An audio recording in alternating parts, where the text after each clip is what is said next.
ಅಂಗೈಯಲ್ಲಿ ಚಂದ್ರನ ಚೂರು. ಸಾರಿಕಾ ನೆನಪಲ್ಲಿ ಕುಡಿದ ಅಮಲಲ್ಲಿ ಅವಳನ್ನ ಮರೆತು ಬಿಡಬೇಕು ಅಂತ ನಿರ್ಧರಿಸಿಕೊಂಡು ರೆಸ್ಟೋರೆಂಟ್ಗೆ ಬಂದಿದ್ದ ಅಭಿ. ಆದರೆ ಅವನು ಮೊದಲ ಸಿಪ್ ಕುಡಿದು ಮುಗಿಸು ಅಷ್ಟರಲ್ಲಿ ಹಿಂದೆಯಿಂದ ಅವನ ಬೆನ್ನ ಮೇಲೆ ಯಾರೋ ಕೈ ಹಾಕಿದ್ರು. ತಕ್ಷಣ ಅಭಿ ಹಿಂದೆ ತಿರುಗಿ ನೋಡಿದ. ಅಚ್ಚರಿಗೊಂಡ. ಬೆಕ್ಕಿನ ಕಣ್ಣು, ಗುಂಗುರು ಕೂದಲು, ಕಡು ಹಸಿರು ಬಣ್ಣದ ಟೈಟ್ ಡ್ರೆಸ್, ಎದ್ದು ಕಾಣುವ ಎದೆಗಳು, ಕಣ್ಣು ಕುಕ್ಕುವ ಬಿಳುಪು ಎಂಥವರನ್ನು ಅರೆಕ್ಷಣಕ್ಕೆ ಮರುಳಾಗಿಸಬಲ್ಲ ಮಾದಕ. ಇದಿಷ್ಟು ಸೇರ್ದವಳು ಅವಳು. ಅವಳ ಹೆಸರು ಸ್ಟೆಲ್ಲಾ. ಅಭಿಗೆ ನನ್ನ ಎದುರು ಇರೋದು ಅವಳೇ ಅಂತ ಕನ್ಫರ್ಮ್ ಆಗೋಕೆ 1-2 ನಿಮಿಷಗಳು ಬೇಕಾಯಿತು. 2 ವರ್ಷಗಳ ಹಿಂದೆ ಸ್ಟೆಲ್ಲಾ ಹೀಗಿರಲಿಲ್ಲ. ಇಷ್ಟು ಸುಂದರವಾಗಿ ಅಲ್ಲಲ್ಲ, ಮಾದಕವಾಗಿ ಖಂಡಿತ ಇರಲಿಲ್ಲ. ಇದ್ದಿದ್ರೆ ಅವಳನ್ನ ಅಭಿ ಬೇರೆ ಕಂಪನಿ ಆಫರ್ ಬಂದಿದೆ ಅಂತ ಹೇಳಿದಾಗ ಬಹುಶಃ ಕಳಿಸ್ತಾನೂ ಇರಲಿಲ್ಲ. ಅಂದಹಾಗೆ ಈ ಸ್ಟೆಲ್ಲಾ ಈ ಹಿಂದೆ ಅಭಿ ಪರ್ಸನಲ್ ಅಸಿಸ್ಟೆಂಟ್ ಆಗಿದ್ಲು. ಚುರುಕು ಬುದ್ಧಿಯ ಹುಡುಗಿ. ಹೇಳಿದ ಕೆಲಸ ಮಾಡೋದಷ್ಟೇ ಅಲ್ದೆ ಕೆಲಸ ಹೇಳುವಷ್ಟರಲ್ಲಿ ಆಗಿದೆ ಸರ್ ಅಂತಿದ್ಲು. ಬರೀ ಕೆಲಸದಲ್ಲಿ ಮಾತ್ರವೇ ರಾಕ್ಷಸಿ ಅಲ್ಲ ಅನ್ನೋದು ಅಭಿಗೆ ಇವತ್ತು ಅರ್ಥವಾಗೋದ್ರಲ್ಲಿತ್ತು. ಸ್ಟೆಲ್ಲಾ, ಏನ್ ಸರ್ ನೀವೆಲ್ಲಿ? ಅಭಿ ಜಸ್ಟ್ ಹಾಗೆ. ಸ್ಟೆಲ್ಲಾ, ಒಬ್ಬರೇ ಬಂದಿದ್ದೀರಾ ಅಥವಾ ಕಂಪನಿಗೆ ಯಾರಾದ್ರೂ ಬಂದಿದ್ದಾರಾ? ಸುತ್ತಲೂ ಕಣ್ಣು ಆಡಿಸುತ್ತಾ ಕೆಣಕುವಳ ಹಾಗೆ ಕೇಳಿದ್ಲು. ಅಭಿ, ನೋ, ಒಬ್ಬನೇ ಬಂದಿದ್ದೀನಿ, ಹೀಗೆ ಸುಮ್ನೆ ಅಂತ ಹೇಳಿದ. Oh so lucky I M. ನಿಮಗೆ ಇವತ್ತು ನಾನು ಕಂಪನಿ ಕೊಡ್ತೀನಿ. ಶಾಲ್ ಐ ಅಂತ ಸ್ಟೆಲ್ಲಾ ಕೇಳಿದ್ಲು. ಅಭಿ ಈ ಮಾತಿಗೆ ಏನು ಉತ್ತರ ಕೊಡಬೇಕು ಅಂತ ಯೋಚಿಸ್ತಿದ್ದ. ಆದರೆ ಅವನಿಗೆ ಯೋಚಿಸೋಕು ಅವಕಾಶ ಕೊಡದೆ ಅವಳೇ ಅವನ ಕೈ ಹಿಡ್ಕೊಂಡು ಫಸ್ಟ್ ಫ್ಲೋರ್ನ ಮೂಲೆಲಿದ್ದ ಒಂದು ಟೇಬಲ್ಗೆ ಕರ್ಕೊಂಡು ಬಂದಳು. ಮಗ್ಗು ಬೆಳಕು. ಜೋರಾಗಿ ಮಾತಾಡಿದರೂ ಯಾರಿಗೂ ಕೇಳಿಸುವಂತಿರಲಿಲ್ಲ. ಹಾಗೇನೇ ಎದುರು ಕೂತಿದ್ದವಳು ಅಭಿ ಪಕ್ಕಕ್ಕೆ ಬಂದು ಕೂತ್ಲು. ತೊಡೆಗೆ ತೊಡೆದಾಕಷ್ಟು ಹತ್ರ. ಮಾಜಿ ಎಂಪ್ಲಾಯಿ ಒಬ್ಬಳಿಗೆ ಇಷ್ಟೆಲ್ಲ ಸಲುಗೆ ಕೊಡಬಾರದು ಅಂತ ಅಭಿಗೆ ಮನಸ್ಸು ಹೇಳ್ತಿತ್ತು. ಆದರೆ ಆ ಅನುಭವ ಹಿತವಾಗಿದ್ದರಿಂದ ಮೌನವಾಗಿ ಉಳಿದಿದ್ದ ಅಭಿ. ಮತ್ತೆ ಸರ್ ಹೇಗಿದ್ದೀರಿ? Are you fine? ಹಾ, ವೆರಿ ಫೈನ್. ಬಟ್ ನೀನು ಗುರತೆ ಸಿಗದಿರೋಷ್ಟು ಬದಲಾಗಿದೀಯಾ. 2.0 ಅಲ್ಲ, 20-30.0 ತರ. ಕಾಮಿಡಿ ಮಾಡಿದ. ಸ್ಟೆಲ್ಲಾ ನಕ್ಕಳು. ಆ ನಗು ಗಾಳದ ಹಾಗೆ ಅಭಿ ಎದೆ ನಾಟಿತು. 2 ವರ್ಷಗಳ ಹಿಂದೆ. ದಪ್ಪ ಕನ್ನಡಕ ಹಾಕೊಂಡು, ಹುಬ್ಬು ಹಲ್ಲಿಗೆ ಕ್ಲಿಪ್ ಹಾಕಿಸ್ಕೊಂಡು, ತುರುಬು ಕಟ್ಟಿಕೊಂಡು, most of the time white shirt, ನೀಲಿ ಅಥವಾ ಕಪ್ಪು ಜೀನ್ಸ್ ಪ್ಯಾಂಟ್ ಹಾಕೊಂಡು ಇರ್ತಿದ್ಲು. ಅವಳನ್ನ ನೋಡಿದ್ರೆ ಒಂದು ಹೆಣ್ಣು ತನ್ನ ಪರ್ಸನಲ್ ಅಸಿಸ್ಟೆಂಟ್ ಅಂತ ಅಭಿಗೆ ಅನ್ನಿಸ್ತಾನೆ ಇರ್ಲಿಲ್ಲ. ಹಾಗೇನೆ ಅವತ್ತು ಸ್ಟೆಲ್ಲಾ ಯಾವುದೋ ಆಫರ್ ಲೆಟರ್ ಇಟ್ಕೊಂಡು ಬಂದು, ಸರ್ ನನಗೆ ವೆಂಚರ್ ಕಂಪನಿಲಿ ಆಫರ್ ಬಂದಿದೆ, ಇಲ್ಲಿಗಿಂತ ಕ್ವಾರ್ಟರ್ಲಿ ಆಫರ್ ಮಾಡ್ತಾ ಇದ್ದಾರೆ. ವಾಟ್ ಟು ಡು ಅಂತ ಕೇಳಿದಾಗ ಅಭಿ ಅರೆ ಕ್ಷಣನು ಯೋಚನೆ ಮಾಡ್ದೆ. This is the best offer Stella, don't miss it. ನಿನಗೆ ಏನೇ ಸಹಾಯ ಬೇಕಿದ್ರೂ ಕೇಳು. Consider me as your well wisher. Congrats ಅಂತ ವ್ಯವಹಾರ ಮುಗಿಸೋ ತರ ಮಾತಾಡಿದ್ದ.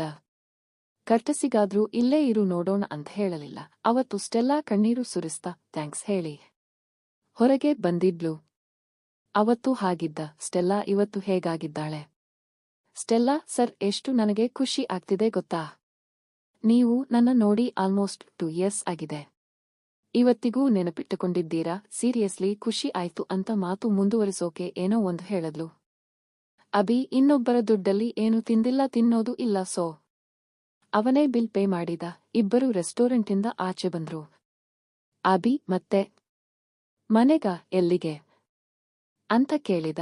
ಅದಕ್ಕೆ ಸ್ಟೆಲ್ಲಾ, ಇನ್ನೆಲ್ಲಿ ಹೋಗ್ಲಿ ಸರ್, ಆಕ್ಚುಲಿ ಫ್ರೆಂಡ್ಸ್ ಜೊತೆ ಬಂದಿದ್ದೆ.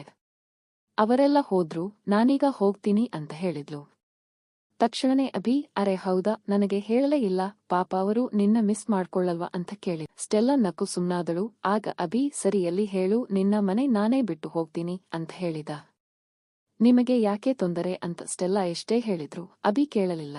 ಅವನೇ ತನ್ನ ಕಾರ್ ಒಳಗಡೆ ಸ್ಟೆಲ್ಲಾಳನ್ನ ತಳ್ದ. ಪಕ್ಕದಲ್ಲಿ ಅವನು ಕೂತಿದ್ರೆ ಚಂದ್ರನ ಚೂರೊಂದು ಅಂಗೈಯಲ್ಲಿ ಸಿಕ್ಕಷ್ಟು ಖುಷಿ ಆಗ್ತಿತ್ತು ಅಭಿಗೆ.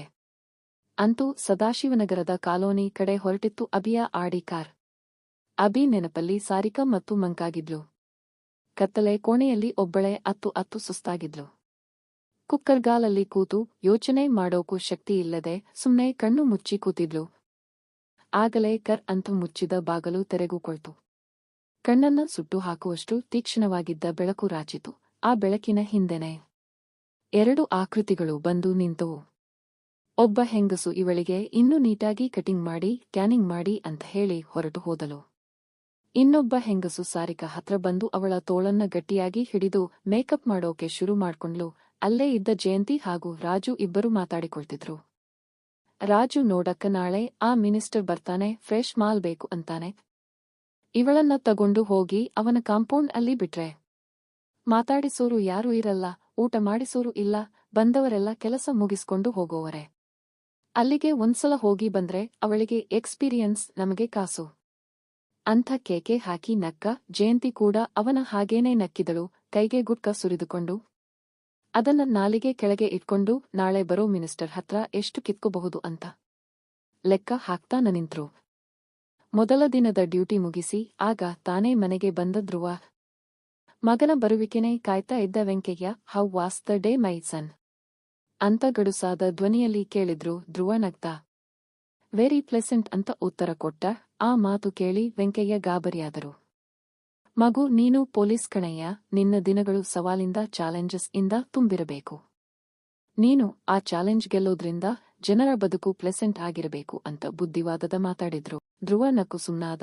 ಆಗ ಏನೋ ನೆನಪಾದವನ ಹಾಗೆ ವೆಂಕಯ್ಯ, ನಮ್ಮ ಗಿರಿ ಸಿಕ್ಕಿದ್ನ ಏನೋ ದೊಡ್ಡ ಸಮಸ್ಯೆ ಆಗಿದೆ ಅಂತಿದ್ದ. ಏನಂತೆ ಕಂಕುಲಾತಿಯಿಂದ ವಿಚಾರಿಸ್ತಾನೆ. ಅದಕ್ಕೆ ಧ್ರುವ ವೃದ್ಧ ತಂದೆಗೆ ಗೆಳೆಯನ ಸಮಸ್ಯೆ ಹೇಳೋದು ಬೇಡ ಅಂಕೊಂಡ. ಏನೂ ಇಲ್ಲ ಅಪ್ಪ, ಪಕ್ಕದ ಮನೆಯವರದು ಏನೋ ಕಿರಿಕಿರಿ, ಗಾಡಿ ನಿಲ್ಸಬೇಡಿ, ಟಿವಿ ಹಾಕ್ಬೇಡಿ ಅಂತ ಹೋಗಿ ಒಂದು ಆವಾಸ ಹಾಕಿ ಬಂದೆ, ಈಗ ಸರಿ ಹೋಗಿದೆ, ನೀವೇನು ಇದರ ಬಗ್ಗೆ ಚರ್ಚೆ ಮಾಡಬೇಡಿ ಅವರ ಹತ್ರ, ಬೇಜಾರು ಮಾಡಿಕೊಂಡಾರು ಅಂತ ಹೇಳಿದ. ಅಷ್ಟರಲ್ಲಿ ಧ್ರುವ ಮುಖ ತೊಳ್ಕೊಂಡು ಬಟ್ಟೆ ಬದಲಿಸಿಕೊಂಡು ತಾನೇ ತನ್ನ ತಟ್ಟೆಗೆ ಅನ್ನ ಹುಳಿ ಹಾಕೊಂಡು ಊಟಕ್ಕೆ ಕೂತಿದ್ದ. ಮೊದಲ ತುತ್ತನ್ನ ಕಣ್ಣಿಗೆ ಹೊತ್ಕೊಂಡು ತಿನ್ನುವಾಗ ವೆಂಕಯ್ಯ, ನಿಮ್ಮ ಅಮ್ಮ ಇರಬೇಕಿತ್ತು ಕಣೋ ಧ್ರುವ, ಖುಷಿ ಪಡ್ತಿದ್ಲು ಅಂತಂದ್ರು. ಧ್ರುವನ ಕಣ್ಣುಗಳಲ್ಲಿ ನೀರು ತುಂಬಿಕೊಳ್ತು. ಗೋಡೆಗೆ ತಗಲು ಹಾಕಿದ್ದ ಅಮ್ಮನ ಫೋಟೋ ಕಡೆ ನೋಡಿದ. ತಿಂಗಳ ಹಿಂದೆ ಅಷ್ಟೇ ಆಕೆ ತೀರ್ಕೊಂಡಿದ್ರು. ದುಃಖವೆಲ್ಲ ಗಂಟಲಲ್ಲಿ ಬಂದು ನಿಂತಿತ್ತು. ಧ್ರುವಗೆ ತುತ್ತು ಅನ್ನದ ಜೊತೆ ಆ ದುಃಖನು ನುಂಗಿಕೊಂಡು ಊಟ ಮುಗಿಸಿ ಮಲಗೋಕೆ ಬಂದ ಧ್ರುವನಿಗೆ ಆ ಕಣ್ಣುಗಳದೇ ನೆನಪು. ಹಾರಿಕಾಳ ಕಣ್ಣುಗಳು, ಬಟ್ಟಲು ಕಣ್ಣುಗಳು, ಪ್ರಪಂಚವನ್ನೆಲ್ಲ ಅಳೆದು ಬಿಡಬಲ್ಲೆ ಅನ್ನೋ ಹೊಂಬತನ ತುಂಬಿದ ಕಣ್ಣುಗಳು. ಆ ಕಣ್ಣೇ ಸಾಕು ಎಂಥವರನ್ನೂ ಆಯುಧವಿಲ್ಲದೆ ಕೊಲ್ಲೋದಕ್ಕೆ ಅಂತ ಅಂದುಕೊಂಡ ಧ್ರುವ. ಅಂದಹಾಗೆ ಆ ಕಣ್ಣುಗಳೇನು ಅವನಿಗೆ ಅಪರಿಚಿತವಲ್ಲ. 3 ವರ್ಷಗಳ ಹಿಂದೆ ಆ 2 ಕಣ್ಣುಗಳ ಮೇಲೆ ಧ್ರುವ ಮುತ್ತು ಕೊಟ್ಟಿದ್ದ. ಇದೆ ಸರ್, ಈ ಬಡವಿ ಮನೆತಾ ಮಾತ್ರ ಬರಲೇಬೇಡಿ ಅಂತ ಗೇಲಿ ಮಾಡ್ತಾ ಹೇಳದ್ಲು. ಅಷ್ಟೆಲ್ಲ ಹೇಳಿದ ಮೇಲೂ ಬರದೇ ಇರೋಕಾಗುತ್ತಾ? ನಡಿ ಅಂತ ಕಾರ್ ಇಳಿದು ಇಬ್ಬರೂ ಮನೆ ಒಳಗಡೆ ಕಾಲಿಟ್ರು. ಅದೇನು ಅಂತ ದೊಡ್ಡ ಮನೆ ಅಲ್ಲ, 40-50 ಸೈಜಿನ ಮನೆ. ಆದರೆ ಒಳಗೆಲ್ಲ ಅದ್ಭುತವಾಗಿತ್ತು.